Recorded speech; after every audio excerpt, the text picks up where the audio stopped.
Welcome to Keep Sweet, the Positive World podcast. I'm your host, Joshua Gonzalez, and on today's episode, we have an interview with an amazing musical theater writer for all of you musical theater lovers.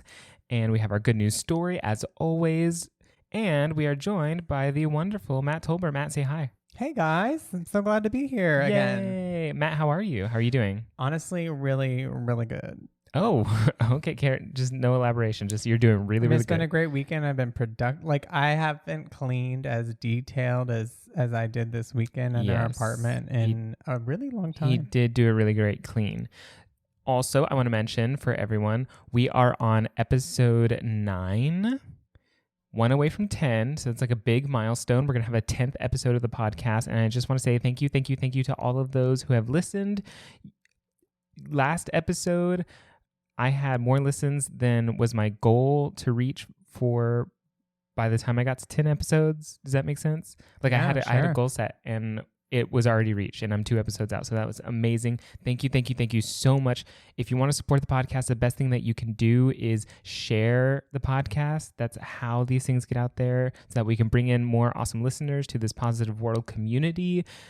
We now have an Instagram account, KeepSweetPod, so you can share a post to your own Instagram account there, or you can just like text a friend and be like, hey, I listened to this episode and I really think you'd like it. That goes a long, long, long way. Right, Matt? Yeah, as do reviews. And, you know, we have to give a special shout out to your philosophy lovers in Mexico who are really just letting your podcast climb up the ranks over there. Thank you to everyone listening in Mexico. And speaking of reviews, I do want to do a review spotlight. And this review comes to us from Bublagaga.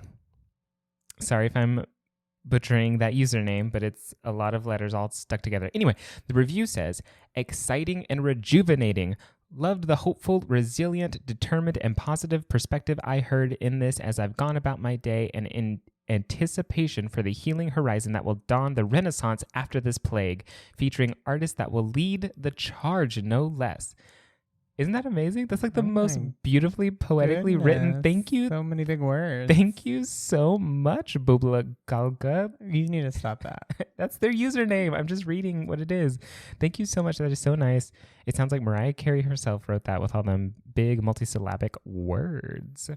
So for today's good news story, we are going to talk about the story that is insane. I used to work at Starbucks, and I just could not imagine if this happened to me. So apparently, 18 years ago, a Starbucks barista ended up delivering a baby in the Starbucks bathroom. Like, some woman immediately went into labor and this barista jumped to the rescue and delivered this baby. And 18 years later, he's always wondered about this kid, where this kid is, whatever. But they have reunited. Oh my goodness. And there's this photo of them together where they're like standing together, and I guess they just like hung out for a little bit and got caught up on the past 18 years. Wow. Where was this Starbucks? I don't know. Okay. Well, I mean, 18 years ago, I'm just trying to think, like, a New York Starbucks bathroom today would not want to have a baby delivered there. But maybe 18 years ago, when the stores are brand new and somewhere in the suburbs where they just keep them spick and span all day long, that's probably not too bad. Yeah, not too bad at all. But like, I cannot imagine even thinking of delivering a child when I worked at Starbucks. Well, because I also worked there, like many people work there, you know, normally like when you're younger, like high school or college, for minimum wage. And then someone's like, hey, you have to deliver this baby. I'm just like, We don't have to. I'm sure this person volunteered. Well, yes, of course. And like, that is, thank you to him. Good on him. I am in admiration because I just could not imagine myself doing that. Maybe he was in med school. Maybe. Oh my God, that'd be such a great story if he was. It doesn't say that he was, though. I mean, it could be. We don't know. Also, just a weird thing. Like, first of all, yeah, weird to reunite with the barista who delivered you. But also, who even reunites with the doctor who delivers them from an actual hospital? That's even weird. I've seen a few of those posts. I mean, they're in the movies and things. Yeah, I've seen a few. Well, there was that one post that made the rounds of the woman who became a doctor who delivers, and she was delivering a baby, and then she sent that photo to her doctor that delivered her to be like, look, you delivered me and now I'm delivering babies. That's fun and cute. Oh, yeah. Yeah, the cycle continues, the circle of life. And it's in like This Is Us, plenty of pop culture things. Yeah. So that is today's good news story. Let us know on the Instagram page, comment on the most recent post to let us know if you would deliver a baby in a Starbucks bathroom. And now for today's interview. Hey guys, today's guest is singer, songwriter, musical composer. Please welcome to the podcast, Joey Contreras. Hi, Joey. Woo, hi everybody. Hi, how are you? How are you doing today? I am doing well. It's a Friday, so TGIF. And I did something a little out of the ordinary in 2021. I poured myself a little whiskey. I don't drink that much anymore. Fun fact. Yeah. I haven't been able to drink alcohol for like a month, and it will be like 2 months because I'm going through like digestive issues. So like I'm with you right there. Oh, I'm aware. I listened to your last episode. Woohoo! Where is that what got you inspired for the whiskey? Was Matt's whiskey? Maybe a little bit. Also, I'm getting ready to do an alcohol partnership. Oh, great. Great. Yeah. So just getting back in the spirit, literally.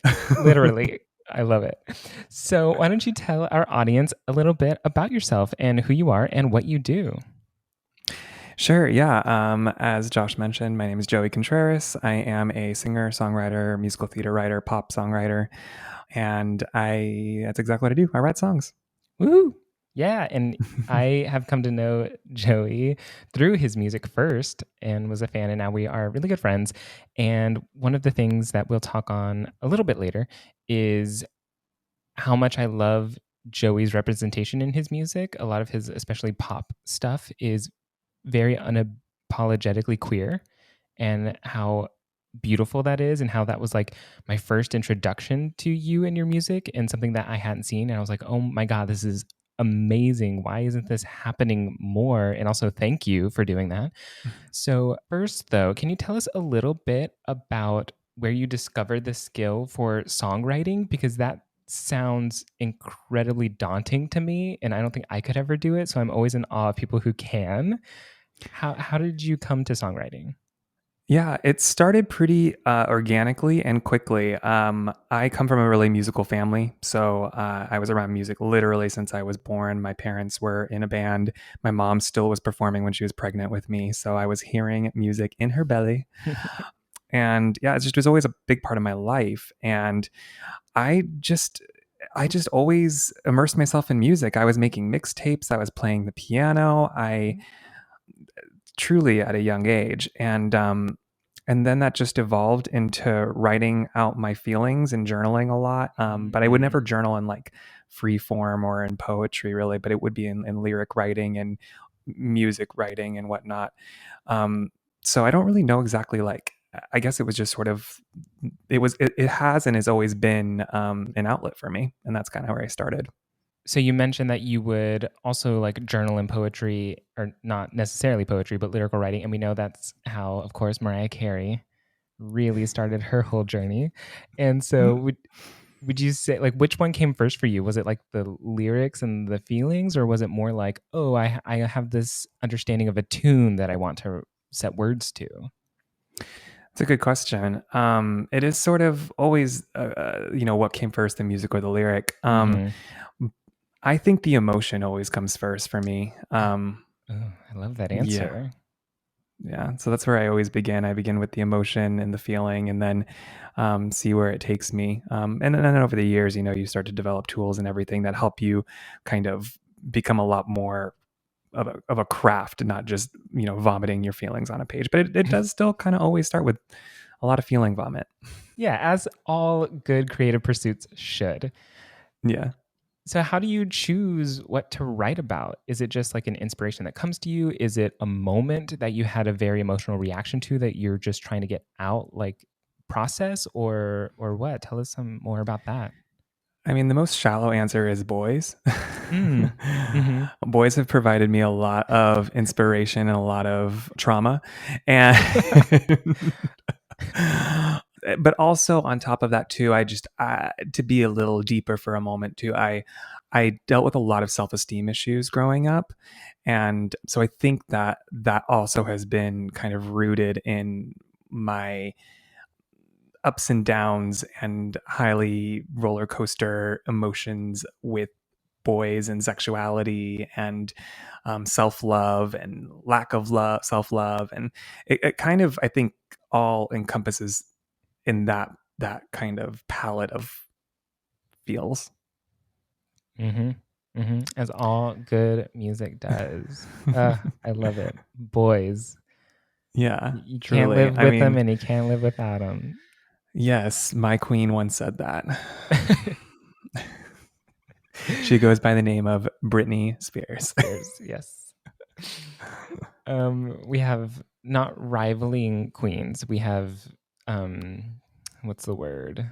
They're actually quite friendly to each They other. They are, kind and of I talk to love each other it. via social media posts quite often. And I live for it. The dream collab coming down the pipeline soon. I literally I just have hope. I just went through my mind real quick to see if I remember if anything had actually ever been rumored to have happened, and I don't think so. But you did just send me that fake mashup. For everyone, I found a fake mashup. I'll post it to the Instagram of someone mashed up the background track for Baby One More Time with this one time in an interview Mariah Carey singing Heartbreaker a cappella, and it's brilliant. So go to the Instagram to see that. It's great. Quality content. Exactly. So as all artists, we are having to navigate this crazy pandemic-y quarantine life. Hopefully we are almost through with it. I know you have been vaccinated. I get my second shot tomorrow. How So has excited for been you. navigating this time been for you? It's weird. It's really weird. I think a lot of us are going to be affected by this and for the rest of our lives. Just the thought of this, the memory of this, the impact of this will always kind of be resonating with us, or kind of, inside of us, which is weird. I think a lot of people too, I do it myself. Like, you think of last year and you think of last year just being 2019. Like, you completely skip over 2020. Exactly. And let me know if you're hearing sirens right now, because I hear sirens. I New York surprisingly City. don't. Okay, good. This mic sometimes. Oh, maybe this one is. Anyway, I hear a little. a little city noise. A little ambiance. Ambiance. Yes, exactly. But yeah, this has been actually, for me, one of the last year has been creatively one of the most successful years for me. Mhm. I think I did a lot of seed planting in 2019. A lot of things were starting to go on the rise in 2020, kind of kept up with that momentum creatively again. And a lot of my career so far has not been necessarily like in a Broadway house, or like in, a place that was then shut down per se. But yeah, a lot of recording, a lot of virtual concerts, a lot of creating and writing, Yeah, and I getting mean, ready for once things open, yeah, I have been following along, and of course we talk, and you have been so prolific during this time, which is amazing and not easy for every artist out there by any means, but to those who can and can take advantage of this time, that's truly wonderful to see. Yeah, and it also helps that my husband's also, a musician, and has become one of my closest collaborators now too. I've welcomed him into my safe space of music writing. Yay! Yes, and we love him, and maybe I'll have him on the podcast because he can play like 30 different instruments and notate music and keys and chords. I don't know. I'm just trying to say things I think I know. Just say you're like everything from fourth grade band. Exactly. You're like treble clef, bass clef. I was a music minor for a little while, so I should know more. It's okay. I'm Mexican and I should know Spanish. So we're just doing the best that we can. Mhm. So I wanted to have you on because you have some pretty big, important, awesome projects coming up. Let us have it. Let Sure, us yeah. have it. I will give it to you. I've been literally force feeding it to the internet so much recently because we are gearing up for a big album release that's happening and also a film release that's happening. I Right, cannot it's believe it. crazy. It's so amazing. It's crazy. So I have a couple shows that I've been developing over some time, but for those of you that don't know, for the last 10 years, I've been essentially like coming out with albums, a lot of standalone songs, a lot of theater standalone songs, theater pop songs, and for a long time, people have been wanting me to package them up into a song cycle, which essentially is taking a whole bunch of standalone songs and threading them together with a common theme or some kind of narrative to kind of give it more of a theatrical arc and feeling and whatnot. So I, in 2017, had finally kind of put things together, and it is called In Pieces, and it takes my music catalog and basically tells the story of 8 characters reflecting back on their romantic journeys during their coming of age years. And it's kind of like all of those moments that are the what ifs and the unknowns and the did I take the right path and all those kind of questions kind of encapsulated in each these different songs and different moments of their lives. I presented that at Lincoln Center in 2017 and it got a really great response. But then life continued and it kind of went on the back burner and I was working on other projects. And then in last year, I got some outreach from Kent State University, and they were like, "We see that this exists. We would love to perform it in our fall season virtually. Is it available and ready to go and for live streaming?" And I was like, "Sure." And it's one thing to have all of these songs kind of living in various forms in sheet music and all sorts of things. So songs were all written and everything. But it's another thing to kind of really make sure that it lives correctly in a full score, because even though it's a whole bunch of standalone songs, it still needs to be presented as a score. So it's a lot of work. For anybody out there that wants to write a musical, it's a lot of work. So we rapidly got it into good shape and collaborated with Kent State. It was amazing what they did. They brought mics to kids remotely, filmed it remotely, did all these things. And it was really cool. And it kind of jump-started the whole In Pieces journey for me towards middle of 2020. Yeah. Can you elaborate a little bit on like what it takes to get it in shape and like to get it ready to be packaged and presented to hopefully achieve these opportunities for us? Yeah. I mean, essentially what's the hard part is getting everything on a page so that then once you're removed from it, people still can the integrity remains intact, that it is sung the way that I want it to be sung, and that it's all very clear on the page. And sometimes a lot of that is that's just a lot of work. It comes down to just notes, dynamics, all that stuff. And just being very intentional with all of those things. And there's so much stuff these songs have been written over the course of 10 plus years of my life, and they've just morphed so much. So it was like a lot of re-going back in and looking like, okay, I know Jeremy Jordan sings it that way, but what do I want it to be forever living in this version of In Pieces, and then multiply that by 22 songs. Yeah. So it was definitely a really big project. And normally with a musical, you would have, a lot of workshops, a lot of readings, you would be in the room, all those things. In this case, we weren't going to have that. It was like the workshop was me not in the room, really. It was me giving it to a music director in Ohio and then them having to translate my vision. So there was a lot of collaboration in it. And I'm so grateful for that because they wanted my help and I wanted to be a little control freaky, but As it was really good fun. writers do. Yeah, and I could not have asked for a better. I mean, I even thank the director Fabio in the liner notes for the In Pieces album that's coming out, because his involvement and his passion about the project really has completely, in a way, like put me on a new path with this show that I'm really excited about. Yeah, so to make a long story short, we decided to release the full licensing rights worldwide at the end of December. And that was in addition to that, we had recorded, Brian and I and two other musicians of mine, recorded remotely 22 backing tracks, so that Uh, theaters and schools could produce this show mhm. without having to worry about certain things like getting a band together, Yeah. recording the band, like those Yeah. additional hurdles. Which is And amazing, by the way. so, Like I know that like canned backing tracks sometimes get a little shit for like, oh, your mhm, production's not good enough. You had to use canned tracks. But like one, like who cares? Like we're just trying to do a show and like the artist made these, they're still getting paid, the writer, like the musicians, like we want to put more art and theater out there for especially places that don't have the resources. So who cares?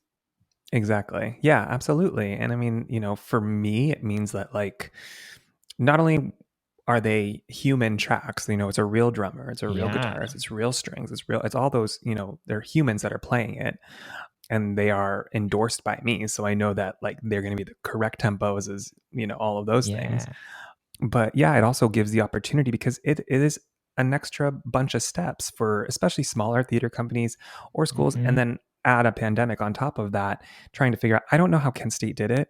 I mean, I know how they did it, but like, I was so impressed I was so impressed. They didn't have the tracks. They had their own band create tracks and everything. It was, again, I cannot say enough good things about Kent State over there. After we had all these tracks, there, like I said, there are 22 songs on in the show. Many of them have been released already in previous albums of mine, but there Mm-hmm. were 10 that have not been preserved. Yeah. And so we're like, well, why don't we come out with a highlights album and, get some fierce people, and we have, the base work of these tracks already, and we'll, flush them out, make them even more grand. And that was sort of then the next step in that album. In Pieces, a new musical, highlights, Woo. comes out through Broadway Records on April 16th. And I'm Yay. What so excited. April 16th? What day of the week is that? Do we know? New Music Friday. New Music Friday. I know so little about the music industry. New Music Friday. So that means that In Pieces album, Broadway Records, find it, stream it, released tomorrow. Can audience pre-save it? Isn't that a thing? Pre-save? We are not doing a pre-save. No We released pre-save a for this one, single. guys. So just Single's wait already until come out, but midnight and then you can stream it and listen to it and buy it. yeah. And schools out Yeah. there, get it. It's available. Licensing. Yes, absolutely. Yeah, that I'm really excited about, I mean, and then on top of that, while we were, we released the rights and we were working on the album, and then this production company in London reached out, and they were like, we would love to adapt this into a film.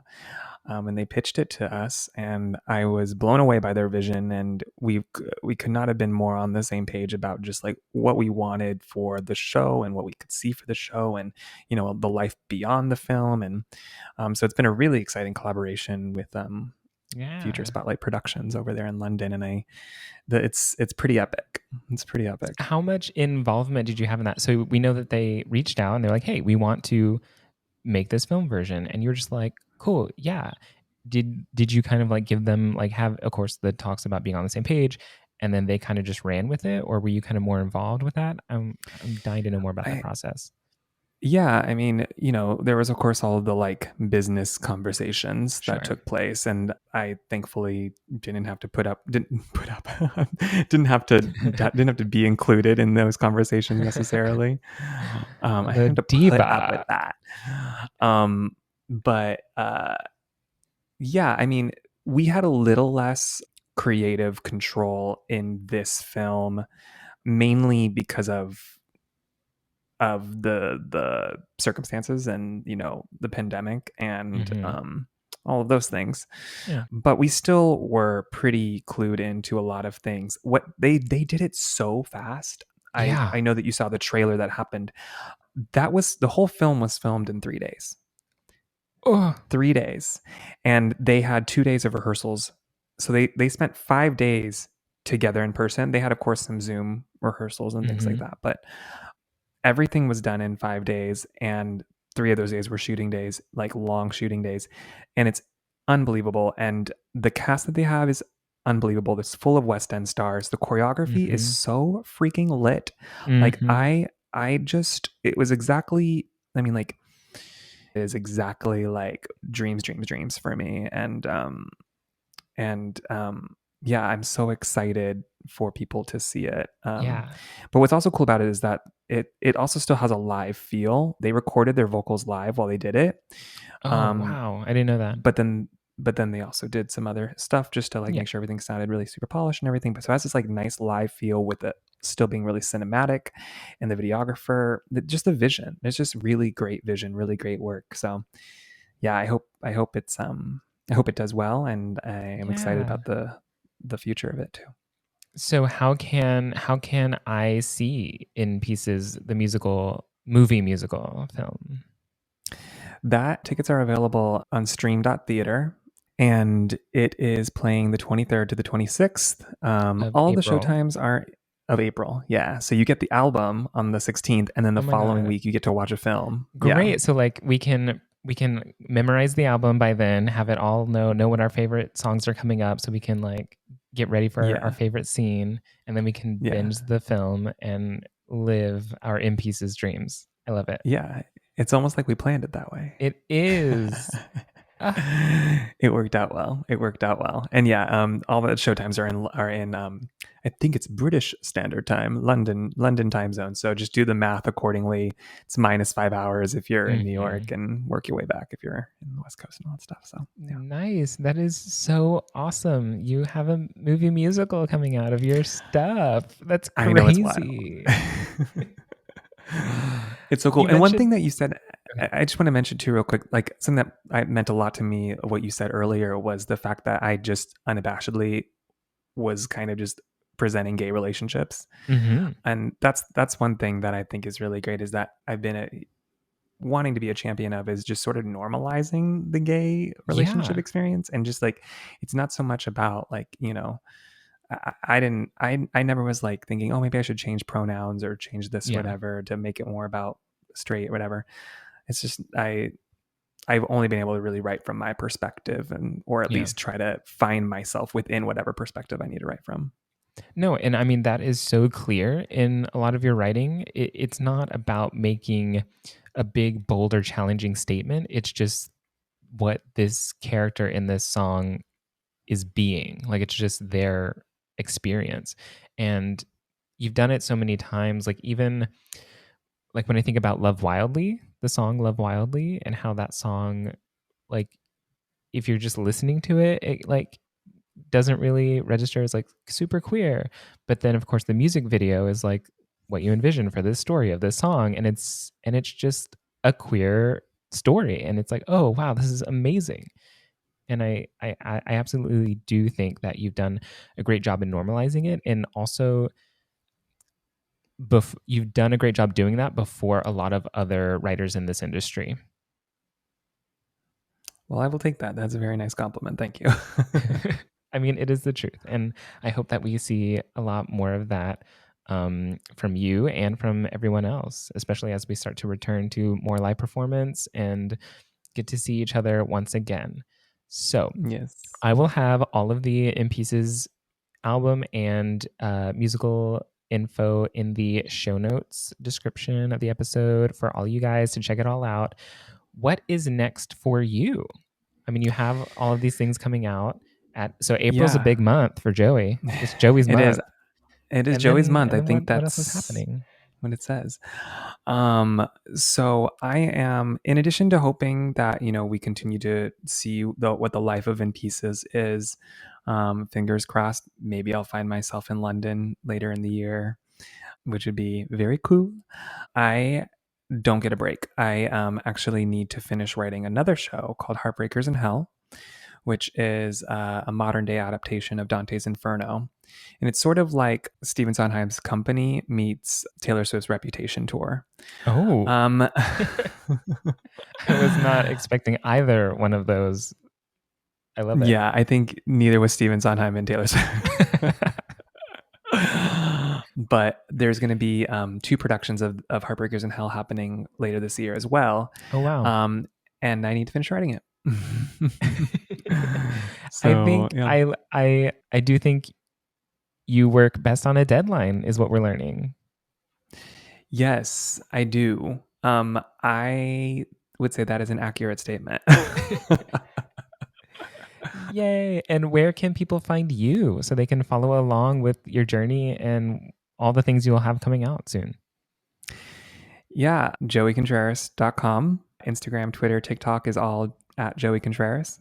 And Instagram, In Pieces Musical, also on Twitter. So yeah, Joey Contreras and In Pieces Musical are where I'm really living these days. It's going to be great. I cannot wait. There are so many amazing people. Oh, wait, we didn't even talk about the amazing people that are on this album, you guys. That's true. We did it. Wait, let's do that real quick. I'll probably like fade this out as the episode is ending and you're just listing amazing people. Who all is on this album? Yeah. David Archuleta, George Salazar. I know. David Archuleta, George Salazar, Andrew Barth Feldman, Natalie Weiss, Ashley De La Rosa, Mia Jarakis, Ben Fankhauser, Leslie Hyatt, Brad Greer. Leslie. I know. Sean Doherty, Tommy Kaiser, Emily Kristen Morris, Stevie and Cremona. There's a lot of amazing Nigel D. Robinson. There's a lot of incredible people on it. Yeah. It's going to be great. I cannot wait. Yeah. Everyone stream it, listen to it. I keep saying stream it. Is it going to be able to stream? I don't know. Oh yeah, you stream music these days. Okay, yeah, I figured. You're still buying cassette tapes. How old do you think I am? I was right. It was such a foreign word in my mouth. I didn't even know. Yes, everyone stream it. It'll be great. Thank you so much for stopping by, and I'll talk to you soon. We're gonna have to have Brian on soon, I think. Yes, absolutely. He's always ready. Yeah. Thanks, Joey. All right, take care. Thank you. Matt, what did you think of the interview today? Isn't Joey great? Yeah, I got to, because, we haven't really got to catch up with Joey in the last couple months because, like the happy hours got old pretty early on in quarantine. So it was nice to hear about sort of the origin story of this film that's coming out soon, which is really cool. And then just like the whole publicity campaign of the album with the film is going to be really nice synchronicity. Yeah, and all those amazing artists on the album. I can't believe it. I can't. It's going to be crazy. I mean, I can believe it because Joey's amazing, but also it's really exciting. Yeah, it's very, very exciting. I love his moment he is having, In Pieces moment. Everyone go stream it. I've said that like 30 times in this whole episode, but go stream it. It's going to be great. I cannot wait. Next time, like Joey Part 2, I want to have you should do like a deep dive on a song. Ooh, that sounds like a great idea. Like a real story behind, some sort of song, whatever. His pick. Yeah. Well, we will do that next time. Now that Matt has declared, we are going to have a Joey Part 2. Until then, keep sweet.